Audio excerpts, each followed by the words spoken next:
প্রিয় এলাকাবাসী, আসসালামু আলাইকুম।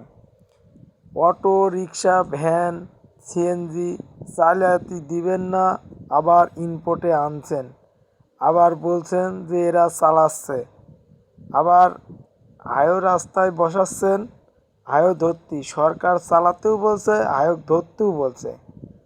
তাহলে আবার ইনপোর্টে আনছেন, গাড়ি চালাইতে দিবেন না, হাইকোর্টে রায় দিচ্ছেন গাড়ি চালাবে না। তাহলে এদের কর্মর একটা ব্যবস্থা করে দিয়ে অটো সিএনজি রিক্সা তুলে দেন, গরিব মানুষের একটা কর্মর ব্যবস্থা করে দেন। আপনারা পাইছেন যে অটো চলবে না, ভ্যান চলবে না, রিক্সা চলবে না, অটো চলবে না, সিএনজি চলবে না, আনলেন কেন?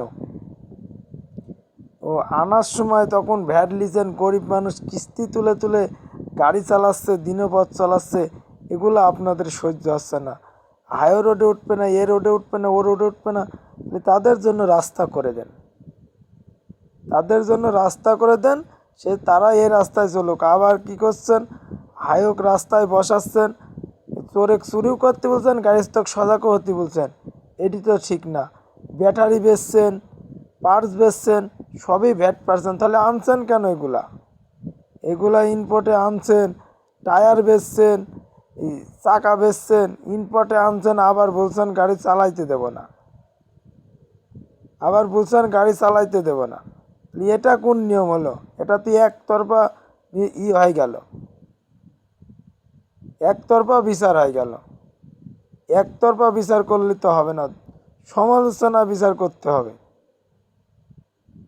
আপনারা চালাইতেও দিবেন না, আবার আবার ইনপোর্টে আনবেন, 2-3 লাখ টাকা করে গাড়ি কিনতে হবে, গাড়ি বেচতে হবে। তাহলে এরা কি পাবে? জমি বেচিলে আইসি কি গাড়ি চালাবে, না জমি বেচিলে আইসি আপনার দিবে? তাহলে আনছেন কেন? না আনলে তো কিনবে না। ইনপোর্ট বন্ধ করেন, তাহলে গরিব কিনবে না, চালাবে না। আপনারা ইনপোর্টও বন্ধ করবেন না, আবার হচ্ছে গাড়ি চালাতেও দিবেন না কেন? এই বলে আমার বক্তব্য শেষ করলাম। ভুল হলে ক্ষমা করে দিবেন।